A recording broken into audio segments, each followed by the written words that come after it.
Rome నగరం తగలడుతుంటే నీరవ్ చక్రవర్తి fiddle వాయించినట్టు మొన్న కుంభమేళాలో పుణ్యస్నానాన్ని ఆచరించిన నారా లోకేష్ గారు గ్రూప్ 2 పరీక్షను కూడా ఆ గంగలో కలిపేసినట్టున్నారు. నిరుద్యోగులు ఏమైపోతే నాకేంటి, విద్యార్థులు ఏమైపోతే నాకేంటి అనుకున్నారో ఏమో.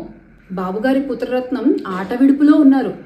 ఒక పక్క నవ్వాలో ఏడవాలో తెలియని పరిస్థితులు ఏపీలో నెలకొంటే ఈయన దుబాయ్లో దుబారా తిరుగుళ్ళు తిరుగుతున్నారు. మన రెడ్ బుక్ గారు, గౌరవ విద్యాశాఖ మంత్రి నారా లోకేష్ గారు ఒక గౌరవనీయమైన పదవిలో ఉండి, ఒక విద్యాశాఖ మంత్రిగా ఉండి, మీ శాఖలో ఇంత సమస్య ఉంటుంటే రోడ్ల మీదకి వచ్చి ధర్నాలు చేస్తుంటే దాన్ని చక్కదిద్దాల్సింది పోయి మీ వైఖరి ఎలా ఉందంటే అంగట్లో అమ్మ అంటే ఎవరికి పుట్టావో బిడ్డ అన్నట్టుంది.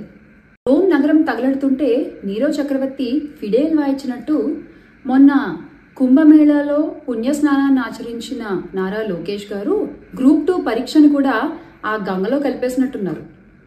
నిరుద్యోగులు ఏమైపోతే నాకేంటి, విద్యార్థులు ఏమైపోతే నాకేంటి అనుకున్నారో ఏమో. బాబుగారి పుత్రరత్నం ఆట విడుపులో ఉన్నారు. ఒక పక్క నవ్వాలో ఏడవాలో తెలియని పరిస్థితులు ఏపీలో నెలకొంటే ఈయన దుబాయ్లో దుబారా తిరుగుళ్ళు తిరుగుతున్నారు. మన రెడ్ బుక్ గారు, గౌరవ విద్యాశాఖ మంత్రి నారా లోకేష్ గారు ఒక గౌరవనీయమైన పదవిలో ఉండి, ఒక విద్యాశాఖ మంత్రిగా ఉండి, మీ శాఖలో ఇంత సమస్య ఉంటుంటే రోడ్ల మీదకి వచ్చి ధర్నాలు చేస్తుంటే దాన్ని చక్కదిద్దాల్సింది పోయి మీ వైఖరి ఎలా ఉందంటే అంగట్లో అమ్మ అంటే ఎవరికి పుట్టావో బిడ్డ అన్నట్టుంది.